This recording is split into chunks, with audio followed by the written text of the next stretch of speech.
Hi there, my name is Erica and I'm a traditional media artist, and today I'm going to be sharing with you a simple step-by-step tutorial on how I create a painting of a butterfly with a couple of flowers using Viviva's color sheets.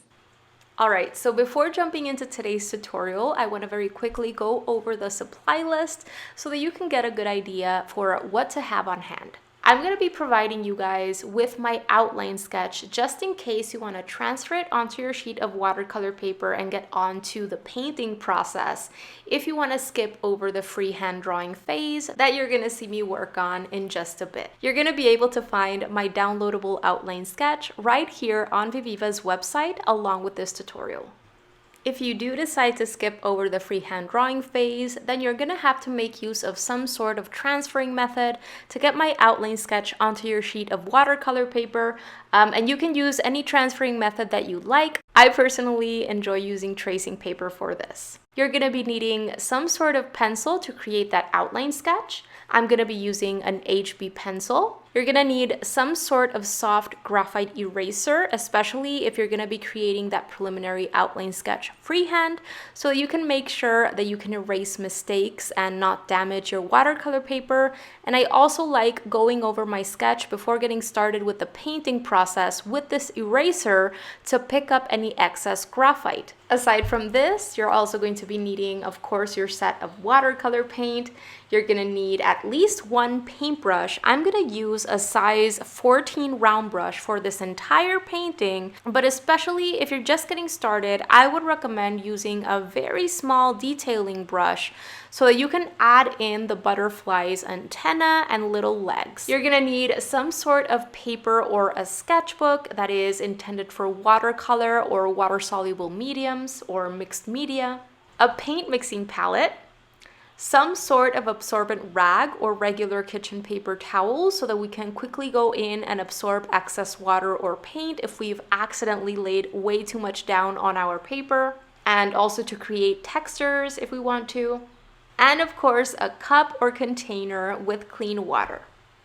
Alright, so here's the first part of the process for me. I am using an HB pencil to draw in that preliminary outline sketch as lightly as possible because I don't want my pencil lines to show through my transparent paint at the end.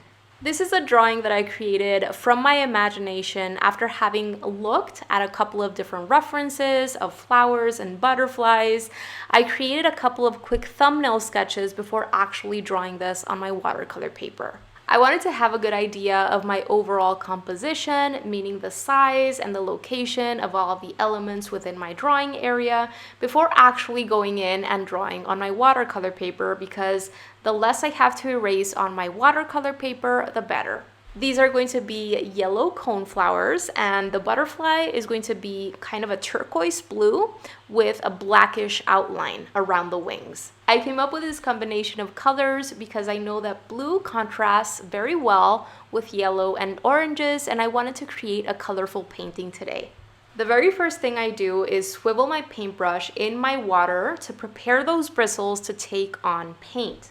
You only need to bring in a tiny bit of water onto your color sheets and gently swivel those paintbrush bristles around a bit, and the color is going to be very easily activated. Just bring over a little bit of color onto your paint mixing palette. A little bit goes a long way with these color sheets. The first colors that I prepare are my yellows and my oranges for the petals of the flowers, as well as for the background, because I'm going to be creating a sort of warm color, kind of sunset looking background. So in the first well of my color mixing palette, I just prepare plain gold ochre with a little bit of water in it. The well on the right of that is dusk orange with a little bit of water in it. And then in that bottom row, I have prepared a brown color mixture and a darker brown color mixture. That first one in the bottom corner right there is plain burnt umber with a little bit of water in it. And in the central one, in the bottom, I have a mixture of burnt umber plus a little bit of slate black to create a very dark brown, so that I can make sure to add in darker values in certain areas of my petals. And that central part of these types of flowers is often very dark brown and even black looking in some cases. So I want to make sure that I have some very dark browns prepared for myself as well. Finally, I am preparing a lighter green and a darker green and a lighter blue and a darker blue. This way I can add a little bit of dimension into the different elements of my painting and not use only one color, which can lead to flatness. So in terms of my greens, that first well on the top left is just plain sap green with a little bit of water in it. And in the center to the right of that one, I've added sap green with a tiny bit of slate black to darken it. And then for my blues, which is gonna be the color for the butterfly, I'm gonna be using plain peacock blue, which is what I have in the largest well right there with a tiny bit of water. And then on the top right well, I have mixed together peacock blue and a tiny bit of slate black. All right, so it's time to get started with the painting process, and we're going to begin by painting in the petals. As you can see, I am painting the petals with one stroke of my paintbrush. I start out that stroke in the innermost part of the flower closest to the central part. In these very narrow parts of the petals, I am just touching the tip of my paintbrush, and then as I am moving downwards in this case, or outwards from that central part, I am actually exerting a bit more pressure on the bristles of my paintbrush so that the entire belly of the brush comes into contact with the paper, and I just very naturally create that wider part of the petal. You can perceive a little bit of a variation in color within my petals because some of them I am painting with plain gold ochre, others I am painting in with dusk orange, and others I am painting in with a combination of these two colors. You can feel free to shift and modify the ratios of your dusk orange and your gold ochre on your paint mixing palette as much as you'd like, and you can even feel free to test out your color mixtures on a scrap piece of watercolor paper, which you're gonna see me do again and again throughout this process before going into your painting with them. But essentially, you want to create a little bit of a variation in colors within the petals because this often happens with flowers in real life. Another thing to take into account here are the little small sections of white paper, completely unpainted paper, that I am leaving in between most of my petals. This is important because if you don't leave these little white spaces or edges in between most of your petals, then all of the color is just going to start merging together, and instead of looking like separate petals, you're going to have one blob of color. Okay, so after I finished with the initial layer of color all throughout my different petals in both of my flowers, I switch on back to working on the first flower, and as you can see, I am adding in a second layer of color, and this time I took it a bit darker. So this time I am using plain dusk orange with a tiny bit of water in it, so it's very orange. And I am only adding in this darker color in areas where it makes sense, so little areas of cast shadow in between the overlapping petals, small sections closest to the central part of the flower, along some edges that I want to define, etc. But the point is not to cover up the previous lighter value, but to add to the variation in values so that we can create some dimension in these petals. So what I did there, after having placed that darker orange in my petals, was I went in with a clean and only slightly dampened paintbrush and ran my bristles along the edges of the shapes to soften out those edges. All right, so it's time to allow those petals to dry, and I switched on over to the stems and the leaves. And once again, I started from lighter green, and I'm gonna make my way towards the darker green. Once I laid down that first layer of lighter green, which is my sap green plus watercolor mixture, I started placing the darker green color mixture, which is sap green plus slate black, only in certain areas of cast shadow right beneath the petals and to define that middle vein in the leaves. After doing that, it was time to allow those stems and leaves to dry completely, and I switched on over to working in the central part of the flowers, which is where we're going to be using our browns and our very, very dark browns, almost blacks. In order to describe the texture in the central part of these flowers, I shift the way that I am using my paintbrush. In these areas, I am just very gently touching the tip of my paintbrush onto my watercolor paper and doing little tiny scribbling motions, even allowing some tiny areas of paper to shine through completely untouched by any paint. And of course, I make sure to first go in with my lighter brown, which is my plain burnt umber plus watercolor mixture. And then once that initial layer has been placed, I drop in my darker brown color mixture, which is my burnt umber plus slate black color mixture, only into certain areas here and there. After doing that, it was time to get started with the butterfly. It's very important to remove all of the previous color from our paintbrush bristles before going into a new color or working on a new area, especially if the color is very different from the one that we were previously using. And of course, as with everything else that I've been doing, I get started with my lighter blue, which is my plain peacock blue. And once that had been laid down, I started dropping in my darker blue, which is created with a combination of peacock blue plus slate black. Once that initial lighter layer of blue had been placed, I then add in the darker blue in the areas closest to the outer edges of its wings. Once I had a good amount of dark blue placed along the outer edges of the wing, I then remove all of the color from my paintbrush bristles and distribute that pigment along a wider area, making sure that I don't completely cover up all of the lighter blue. I want the parts of the wings closest to the body of the butterfly to be a lighter blue.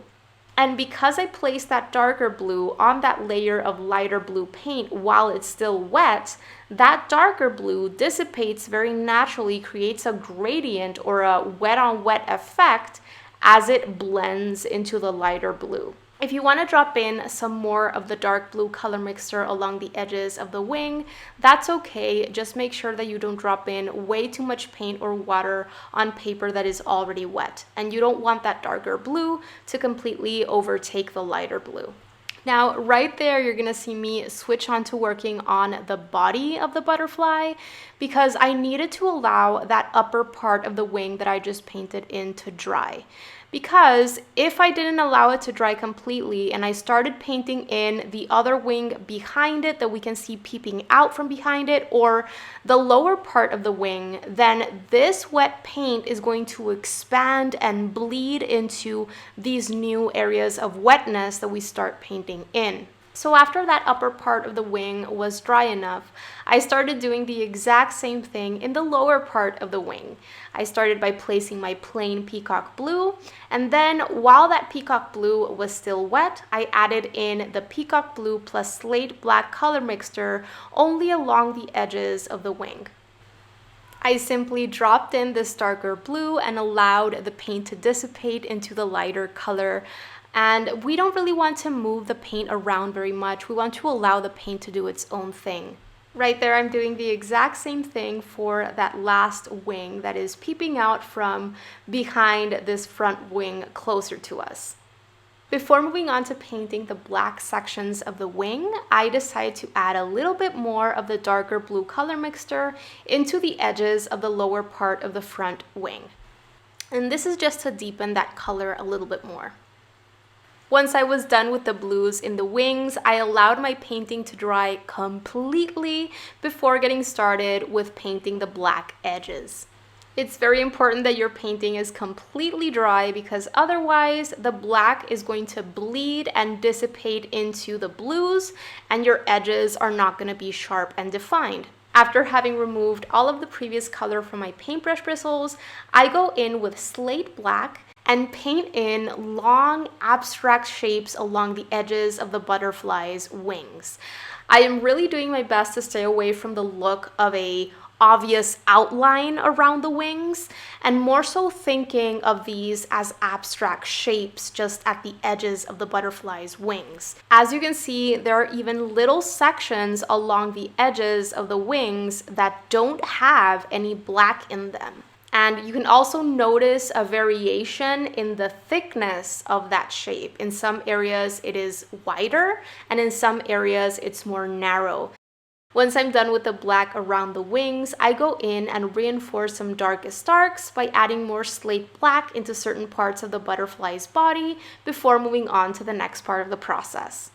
Once that was done, it was time to go back into the central part of the flowers and actually reinforce some darkest darks, carve out some darkest darks in these areas. And I used a color mixture that is a combination of burnt umber plus slate black, which is pretty heavy on the slate black at this point. It was then time to allow those central parts of the flowers to dry completely, and I skipped on over to reinforcing some darkest darks within the stems and the leaves of the flowers. For this, I used a combination of sap green plus quite a bit of slate black. And you can probably tell by this point that I am left with a very light green, a medium green, and a very dark green in the stem and the leaves of the flowers.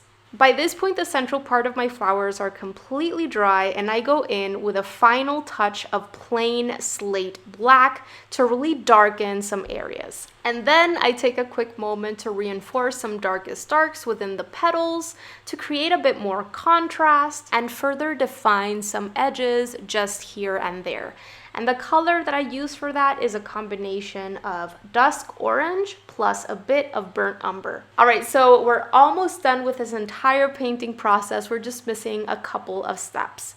We're gonna jump on over to working on our background, which is gonna be created wet on wet, meaning we're gonna be pre-wetting these areas with clean water before dropping in our color. And I took the time to change my water and clean out my paintbrush very well before working on my background. So the very first thing that I did was I prepared more pure gold ochre and dusk orange color mixtures right there on my paint mixing palette. It's just plain gold ochre with a little bit of water and plain dusk orange with a little bit of water. Once my color mixtures were ready, I removed all of the color from my paintbrush bristles and worked section by section, pre-wetting my paper with clean water and then dropping in my gold ochre color in the areas closest to the butterfly and the flowers because I wanted to create the look of the color dissipating outwards into the whiteness of the paper. By working section by section like this, I can ensure that my paper is still going to be wet when I want to drop in that color. Now, once again, just like I have been doing through this entire painting process, I am making sure to drop in my color bit by bit, and once I think I have enough color on my paper, I remove the color from my paintbrush bristles and go back in with a clean and only slightly dampened paintbrush to move that paint around and soften edges, etc. But I really try to keep the moving around to a minimum and just allow the paint to create its own organic, natural, graded out effects. After my background was finished, I allowed my painting to dry completely. I removed all of the color from my paintbrush bristles, and it was time to paint in the butterfly's antenna and little feet. I really recommend drawing thin lines with the tip of your paintbrush or a smaller detailing brush on a separate sheet of watercolor paper before painting in these parts. All right, you guys, that is it for today's tutorial. I really hope that you enjoyed it and that you found it helpful. And if you did enjoy it, make sure to subscribe to this channel and let us know in the comment section below what you'd like to see next. Thank you so very much for watching and have a beautiful rest of the day. Bye guys!